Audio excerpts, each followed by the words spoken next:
Hi, people. It's Eric and I back again. I'm Lance. That's Eric, and this is a Spanged life. This one's going to be about just stories. Again, I think Eric's got something he wants to ask me about. Yes. We've already talked about previously, so it's no secret. But he's going to ask more about it. I was going to ask you about the panhandling. How's it? In what way? Like, what about panhandling? Like you have to throw out morals, or how you like dignity, or how you have to lose yourself, basically. How to give up what you have to lose, any dignity. You have to lose all self-respect to a certain degree. I mean, you're losing your self-respect. You're going out, and basically, you're what society would call a bum.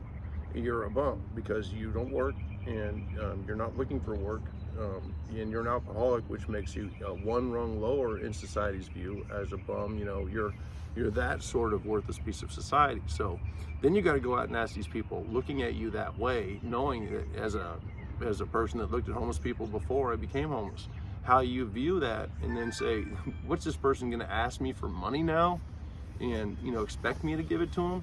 So you have to humble yourself severely, and then there's a thing about appearance too, but Appearance too. Sorry about that. Turn your phone off. I'm sorry. I've gone over this with Eric before. Yes, please, sorry. Eric. Oh, sorry. Let me turn it off. All right. Sorry. Like in appearance? Yes, appearance. Appearance is a big thing when you're trying to get people to give you money, and I was never trying to appear homeless.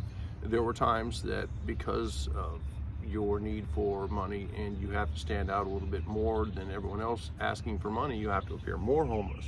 Oh, wow. In my experience, the times like when I would get a haircut and get a shave, there was really nice supercuts near where I lived, or where I stayed in the area, that would give me free haircuts once in a while because they knew I was homeless and washed my hair. And I'm very thankful for them here in Springfield, Missouri. That was Supercuts that did it.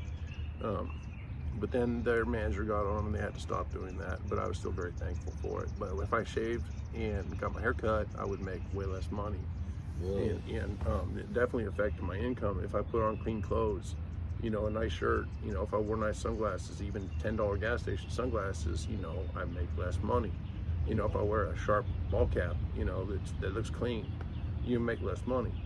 So you have to become, as I tell people, and it's you're not acting that you're homeless, but you're upping your act of being homeless. You have to present this to the world, just like an actor makes their living by acting for their audience.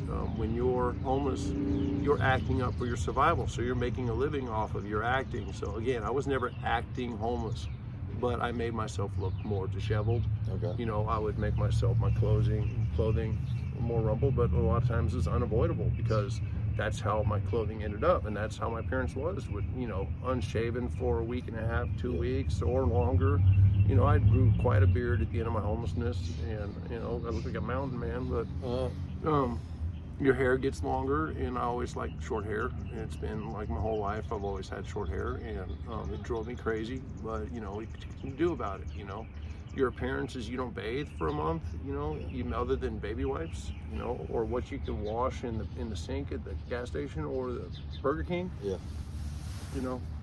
So you have to get a look, and you culture a look of homelessness, and you're making it more exaggerated, but it's not a lie, and that's how you make your money. And that's how you survive, and that's how you get blankets. If I needed blankets, I would look desperate and have a sign that said "Need a blanket." When people would steal my blankets, which was inevitable.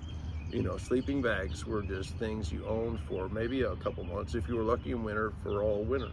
But when you're always moving, and you're an alcoholic, so people steal from you when you're asleep, when you're passed out. That happened to me quite a bit. I've lost, again, everything that I've owned 5 times, down to the clothing I was wearing and the backpack I had on, that So, so to regain all that stuff, you need to make these people see more in you, or with your cleverness, with the signs, like I said, you know, that's one way to get attention and to make them think. And even if you make them laugh, like I always said before, you make them laugh with your signs, and you're making their day better. And so if maybe they'll feel in the mood to help you out more. And I found it did, you know, but even if not, it made their day, hopefully made their mood improve a little bit, you know. But yeah, so I had a friend, a homeless campmate we call Puke. And when I was homeless in Joplin, I was down there with Decimal and Puke in the woods. And we would go out to the park. You know, I think I told you when we were talking one time about how Pokemon Go had hit. We're not going to talk about that, but that was a moneymaker for me. Pokemon Go made me a ton of money at the, low battery. Knew this was going to happen. Sorry, people. I'm an amateur. Anyways, so Pokemon Go made me a ton of money because it was a big park in Joplin, and there were not a lot of homeless people right in that vicinity. And all those people in the park all had money, and all you had to do was look miserable. I got a free hotel room out of it one time, just talking about how desperately bad it was to sleep in the woods on the dirt. And I was talking back and forth with my campmate about it, and he didn't realize what I was doing, but I was making this guy feel sorry for me. And I was tired of sleeping in the dirt. I wanted to shower, I wanted to lay in a bed, and I wanted to watch television. Of all things, I wanted to watch TV. So so I had done this with my campmate in front of him without my campmate realizing I was trying to build our sorrow story up. And we ended up, he gave us about $90 to get a room, and that was plenty to get a room because he asked, it was like $52 or something for his cheap motel. And he said, well, here's money to get whatever you guys need to have in the room. He says, I work for a casino, I'm very blessed in my income, so he goes, here, you guys have a night inside, sleep in a bed, take a shower, watch TV. So, but Puke would always say when I was getting ready to go out to fly a sign, or no, I wasn't flying a sign in Joplin, to Panhandle, to Spanged. And I would go to the gas station, I would go to the park, depending on how busy it was, but the gas station was fruitful as long as you didn't abuse it. They would run you off. The cops knew me. The cops became very aware of me in Joplin. One cop hated me and specifically hated me. And he's the one that ended up tasing me when I was in handcuffs because I wasn't getting in the car fast enough. So, anyways, so Puke says to me, he says, man, when you go out there to ask for money for when you go out to Panhandle in Spain, he says, you go through a transformation. And of course I would have a couple drinks, you know, like hopefully 2 tall 24 ounce, you know, 10% gravity malt liquors to get in the mood, because I would always have to drink to get myself that humble, to break that last bit of pride that I had. And you know, it gets me emotional, because you know, it hurts to lower yourself to that level when you never expected in your life it would be that disgraceful or that disgraced. You know, it's hard. He would say, you go through a transformation. He says, you get your drinks. He says, but then you talk about it. He says, you talk for 10, 15 minutes about it. You don't want to go out and do it, but you got to do it. We got to get money. You don't want to do it, you know. And he says, you talk to yourself. And then he says, you change. He says, you get ready to go out, and it's like you stoop more a little bit, and your facial expression changes. And he says, you know, your whole demeanor changes and how you approach people. He says, you don't talk to them like you talk to me. You know, everything. My whole body gave off this different persona, you know, of much more desperate, much more pathetic, you know. And and again, I was pathetic. I was very pathetic, but I just made it appear more pathetic, you know. And that's how you have to do it if you want to survive and you need to make money. I tried day labor. I could never stay sober long enough for day labor, you know, and I did it here and there, but I got kicked off of jobs because I was drunk, you know. And even the people that ran day labor, the place I was, the agency I was using, they knew I was a drinker, and they just said, please don't, you know, go too drunk to the job site today, you know. But yeah, it's a very humiliating, and you know, you get yelled at, you get called every name, especially when you get called a disgrace, you know, like a fucking piece of shit bum, you know, damn alcoholic, you know. They don't usually know that when they're driving by, but some people just assume, you know, and throw shit at you. I've had bottles and cans thrown at me, food thrown at me, not to me and handed to me, but thrown at me. you know, it's so yeah, it's hard. It's hard on you, on your psyche. You know, all of it is hard when you've given up and you've realized that you don't care anymore, that you're that disgraceful, you're that fucking much scum. You know, you're just a leech on society, a problem for the police, you know, a problem for the hospitals, and the ambulance drivers know you by name. You know, it's bad. You know, when the jailers know you by name, you know, it's bad. Oh, you're back, Cole. Well, you don't look as bad this time, or you look worse this time, Cole. You know, and so it was humbling. You know, you have to, and it has taken me to this point. You know, and sober a year and 3/4. You know, I've worked for a job for a year, was slowly building my confidence, but like the sudden explosion was coming over me. Like, I have this insane amount of confidence in, you know, right now life is throwing shit at me. You know, right now I've got things going on, and suddenly my job prospects are improving better than I thought. Recently I got a call from a temp to hire agency today. So but there's a lot of stressors. You know, I've mentioned family health issues, you know, relationship issues, you know, job issues, you know, and a lot of these things are very, very stressful for someone that's got my short level of sobriety. And it's been very stressful for me, but I'm using this confidence and this strength that I did not know I had, and I'm getting my life back. You know, it's like I didn't never even think I would have a life, and now it's like I can do anything. You know, it's like I can tackle it. It's not a problem. You know, and it's amazing. And it's been less than 2 years that I've been sober. And anyone can have this. Anyone can have this. It wasn't a special recipe. I broke all the rules of getting sober. I broke all the rules. You know, I didn't do my AA, which I regret now. We'll talk about that. I regret not doing my AA, not being involved in AA.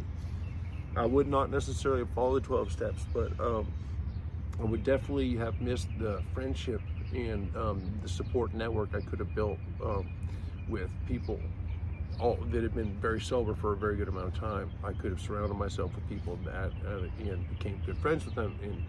But there was a lot going on in my life. It was just too much for me to even think about trying to get out to meetings. You know, I was not AA. I knew that in my heart. Now I regret not taking advantage of the fellowship I could have gained from AA. But it's taken this long for all of a sudden, you know, the recovery process is not overnight. Yeah. You know. Oh yeah. The recovery process is physical, you know, as much as it is, you know, and we'll talk about the physical challenges of our recovery on a different video, but, you know, psychologically, it's when you lived in, not just as an alcoholic, but, you know, sleeping behind dumpsters. I might sound repetitive on that, but I have done it and been scared of getting squashed by the damn garbage truck in the morning because maybe he shoves it in real quick before he lifts it up, you know, and you don't wake up at 4:30 in the morning in time because you're drunk. You know, I live like that. I'm not proud of it, but that's, to recover from that is giving me a confidence and a strength. It's like, I survived it. I'm a survivor now. And my message again to these people out there is, if I could do it, if I was that bad, there's a chance. So my recovery and my method to get sober was very unorthodox, you know, and I got involved in a relationship. That's how I got sober, with a sober woman. She had been sober 12 years. I got involved in a relationship with her. She pulled me off the street. She saved my life. You know, Diana saved my life. You know, if she hadn't been there and taken a chance on someone that was a complete wreck like me, you know, I didn't follow up, you know, with any AA meetings from when I got sober. I tried tapering down to sobriety with my therapist at Jordan Valley here in town in Springfield. My therapist was getting me to taper down every day, less beer every day, and then I could always reach 9 beers, only reach 9 beers, and then bam, I'd jump back up 14, 15 beers. Finally, I had to put myself in the psych ward, and with the supreme goal of getting Vivitrol in my system, my anti-drinking shot. And I went in there and I told them that was my plan. I had to go in suicidal all the same, but I said, I'm not leaving here until I get Vivitrol. And I've got it here before. I know you can give it to me. It took a while to get it last time. It didn't work last time. It didn't take for me because I wasn't ready to stop drinking. You have to be ready. And I reached my point, and everyone will. There just has to be someone there to support them and give them a chance. And I could not have, I could not have financially gotten off the street, let alone if I had come across money and gotten into a housing situation. I would not have been able to keep a job and not have to stay in, you know. Yeah. But yeah, it's humiliating and to fly a sign is not as humiliating as asking people face to face. I looked at it like, I have a sign, you can read it, you can choose what to do about it. If you don't want to give me money, that's fine. You know, don't give me money. If you don't want to help me, please just don't, you know, turn into an asshole on me and start screaming at me and insulting me, you know, or throw shit at me and swing at me, take a, you know, punch at me. You know, that was fun that time. But, you know, yeah, it took a lot for me to get my ego back at all, you know. And you saw me at work, you know what it's like to work with me. Oh, yes. And you probably saw me get, you know, stronger in my confidence the longer I was there, you know. Very. But hold on. Oh, I violated the rules. Let my cigarette go out. Sorry.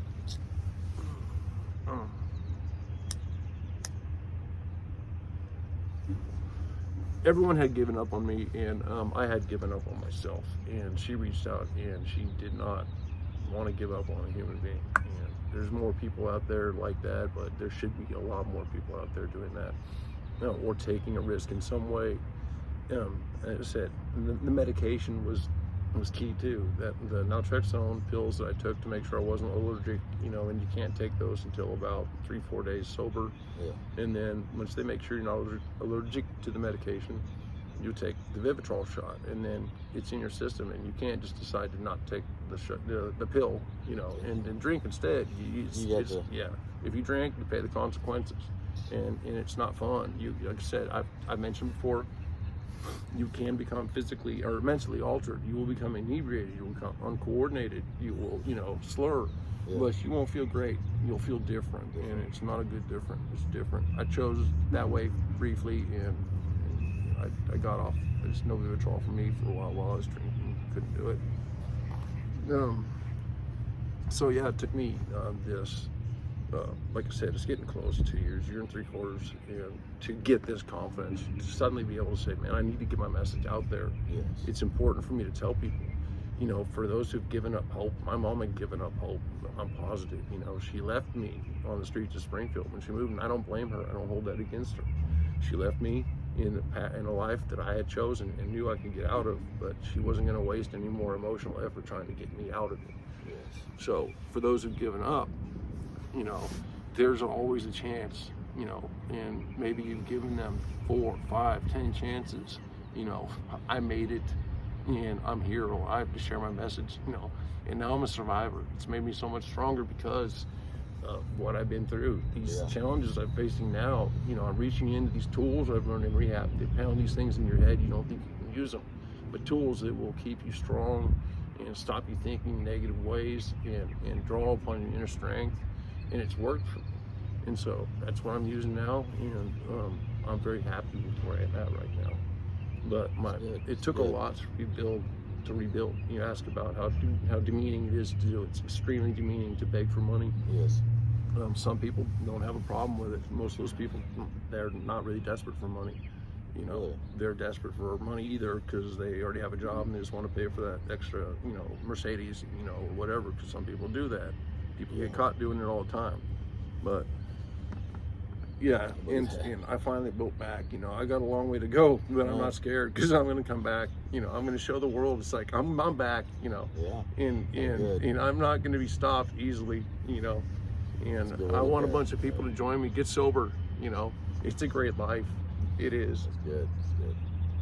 So what do you think? Want to end it there? Yeah, sounds pretty good. All right, we're going to end it there. I want to make these shorter videos so people are more inclined to watch and make it easier to tolerate and swallow. Again, what do you say about subscribing? Yeah, share? subscribe. He's got something to say. And share and like and click the bell or something. He knows. Yeah, he already said it. Say it right now. Again, I'm no tech savvy guy. You know, again, in junior high school in 1984. In 1985, we had Apple computers in our classroom. Again, you had to boot one disk and then, got to pull that disk and put the second disk in and boot DOS. Remember that, kids? Well, I didn't stay very up to date on I my can computer tell, stuff. man. Yeah, it was I'll hard give enough up for on me to that get shit. these videos on YouTube. It's been a challenge, right? For me to get the videos on YouTube, and I can't Yes. wait. They take forever to upload. So another reason I'm trying to make shorter videos. Yes. Let's stop this one at about 20 minutes. So all right, we'll hopefully join you again. Please do share. Thank you. Bye.